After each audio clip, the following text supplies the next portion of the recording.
Well, good morning, boys and girls. How's everybody doing?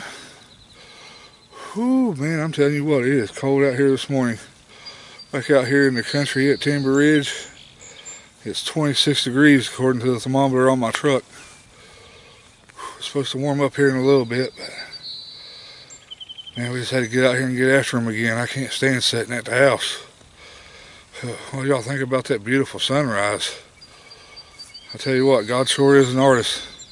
He's created many great things, just like me and you. He also gave us these trout, so let's get down here and see if we can't get on them. Oh man, I don't know if y'all can see this frost on my pole or not, but even my poles have got an inch of frost on them from where they was in the back of my truck. But today we're going to do things a little bit different. One of our family members here on the channel, Tracy Knox, was asking me what some of my go-to baits were for when I was trout fishing. And one in particular that I told him I like to fish power worm. He wanted to know how I set it up. I told him I'd do a video and explain it. So here it is. Tracy, I hope you're watching. Okay. This is a Berkley power worm. They come in a lot of different colors. They're 3.5 inch. They're about 3 inches long, not very big. I take them and I put them on a little tiny, like 1/32 ounce jig head or a trout magnet jig head. And what I do, I've already had this one rigged up, but I'll rig it up again. I take the hook and I hold it up like this. I bring the worm. I start at the head. Like this. I know y'all can't see from my big old hands. You just worm it up onto the hook where it's lined up straight like that. Just like that right there. Then I'll usually tip it with a mealworm or a wax worm, something just to hide that hook. Sometimes I'll tip it with power bait, just depending on what the trout are wanting that day. The next step is you want to put a bobber on there. I use these jigging bobbers like this so I can slide it up and down the line to find different depths. Because trout are just like bass in most senses. They'll school at different depths, and they'll change from the different times of day. Like say they might start out super shallow. Sun comes out, it starts getting really warm and sunny. They're going to go down a little bit deeper, mainly to feel safer, because if it's clear and the water's calm, all the predators can see them, so they're going to go down to try to get away from those predators. They're going to head into some cover, so on and so on. But this is one of the most effective ways that I have figured out to use to catch trout in these lakes. I've looked all over YouTube and I don't really see anybody fishing this style, but it is a very, very effective way to do it. So let's see if we can get some fish on here, and then I'll tell you some more ideas that I use when we get back. Alright guys, another go-to bait that I like to use, and you see this all over the place for anybody talking about trout fishing, is power bait. This is a dough bait that floats. You just get your little pinch of it out, put it on a small, anywhere from a size 6 to a size 14, just real small hooks. Put your little ball on there. Run your split shot up about 1 foot to 2 foot, depending on what the vegetation is like in the bottom of the lake you're fishing, because you want that to float up above the vegetation so the trout can see it. Throw it out there on the bottom and wait for it to take off. It's pretty simple to use. It comes in all kind of different colors. Usually my go-tos are chartreuse, orange, pink, corn yellow, cheese yellow, and then sometimes you'll throw in like stuff like this right here, which is a twist. It's got some dark green and some light green, and it's got some sparkles and stuff like that in it. And sometimes they like to do that. But main thing is just experiment with different things.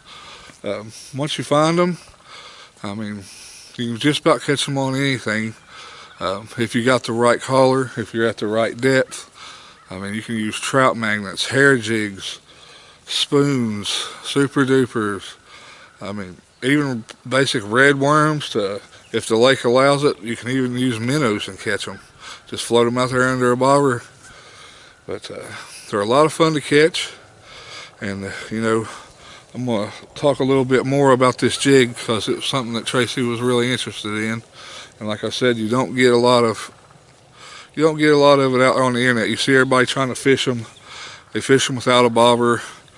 They just throw them out and then just kind of bounce them in off the bottom, kind of like a Carolina style rig for bass fishing a worm. Some of them will wacky rig them and drop shot them just like they do for bass. And like I said, this is just an effective way to do it, especially if you got trout that are in weed beds. You can float these worms over top of those weed beds and you can stop it. That's the key thing, is you can stop it, because it's not going to sink down into the weeds. And most of the time, as you're bouncing that bobber through there, you don't have to bounce it hard, but you just want to just give it a little bit of a bouncing action, and that causes that worm to bounce up and down like this. And that action triggers them fish to come and bite. But sometimes when you're bouncing it, it's that stop, and then it sails back underneath the bobber. That's when they really want to smack it. So this really is a unique way to catch them, and you should try it the next time you go out. Right now, I'm finally getting the feeling back in my hands because I put my gloves on. We're going to get baited up, we're going to get situated, and we'll see if we can't prove this theory is the right theory. Back with you when we get some action.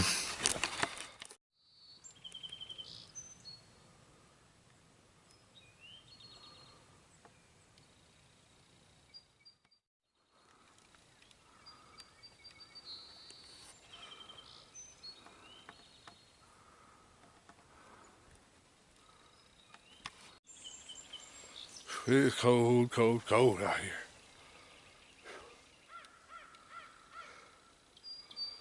So far we haven't had any action yet, but just gotta keep looking for them. Hopefully we'll find some. Yesterday they were kind of holed up around this dock a little bit. Ended up catching a few up here.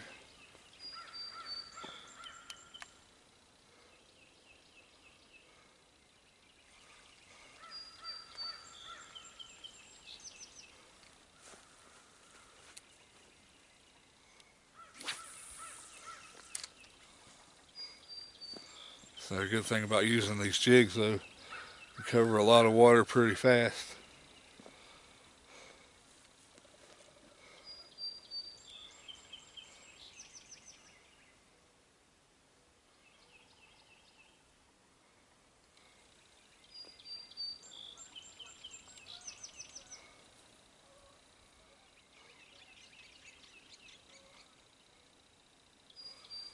But since we don't seem to be having any action right now, what we'll do is we'll time travel back to yesterday, and I'll show you some footage of some fish that we caught on these worms yesterday. And I'll keep looking for some today. I'll get back with you when we get some action.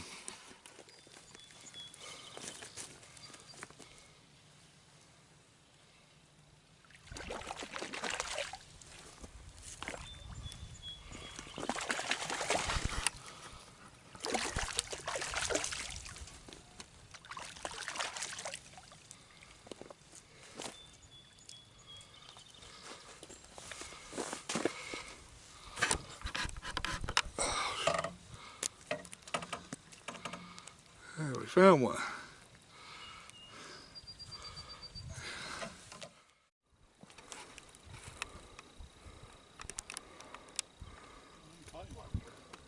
Bluegill. That's a trout.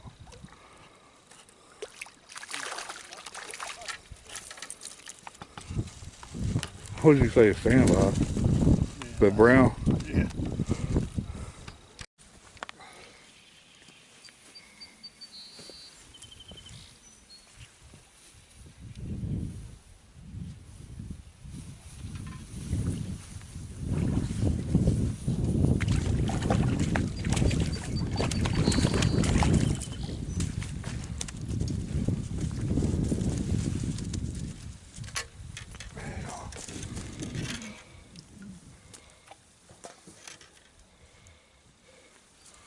better one here.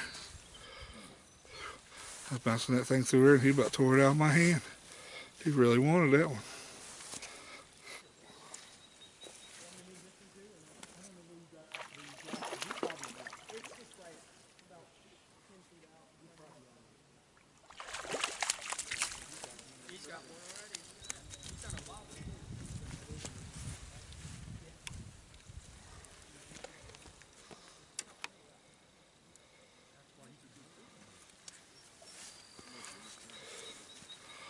Little yellow power worm pays off again.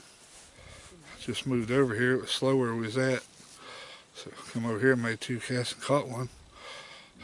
We'll go put him in the basket and see if we can get another one.